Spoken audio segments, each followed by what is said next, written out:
Hey, we're standing here in a bathroom that our crew's just finished up, and it's about ready for its rough frame and rough in inspection for all the utilities. And just wanted to highlight for you guys some things that you should be looking for to make sure that you are getting proper quality work, and to make sure that your building inspector doesn't find too many corrections for you to deal with after your inspection. So I wanted to start here in the shower pan. This particular shower is a curbless shower, so it steps down. Most common you'd see a shower with a curb coming across here, but doesn't matter which way you go, the same principles apply. The shower pan should be framed in a way that it slopes towards your drain.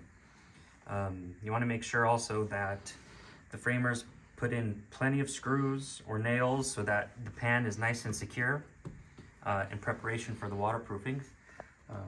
Also, you want to make sure that the framers install plywood around the perimeter of the shower up 12 inches so that the waterproofing contractor can roll his waterproofing up the shower walls to ensure you get a nice tight seal. If you get a bench like this shower, you want to make sure also that they frame the bench in a way that the top has slope to it so that when using the shower, no water gets stuck up on the bench and pools, but that it can flow into your shower pan and drain with everything else. Also in this shower, we've got a niche, and you want to make sure that the framer is prepped for that by installing kind of the perimeter of the niche with blocking and highlight it so that your drywallers don't end up just covering it all up. You forget about it, tile guys come in, tile over it, and you realize too late that where you wanted a niche, it'll be now cost a lot of money to make it happen later.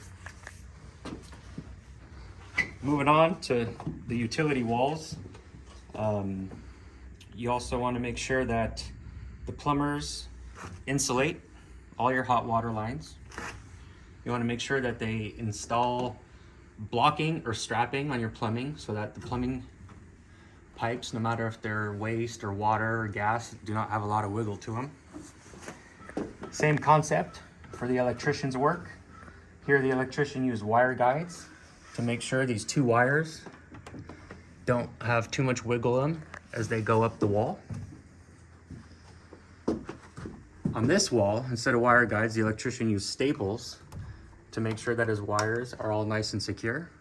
And also the plumber used a different method in that he used strapping instead of blocking to make sure that the plumbing does not have too much wiggle to it. You also want to make sure that any areas that are exposed to potentially getting a nail or drywall screw to them, get a nail plate for protection. And on this particular wall, I found a mistake, and we're gonna have to get the crews back, and somebody's gonna have to get a nail plate across that gap right there to make sure that this HVAC vent on the other side here doesn't get any screws through it and get any air leakage. So that is something you're going to want to look for, and if you see something like that, you're going to want to make sure it's covered up.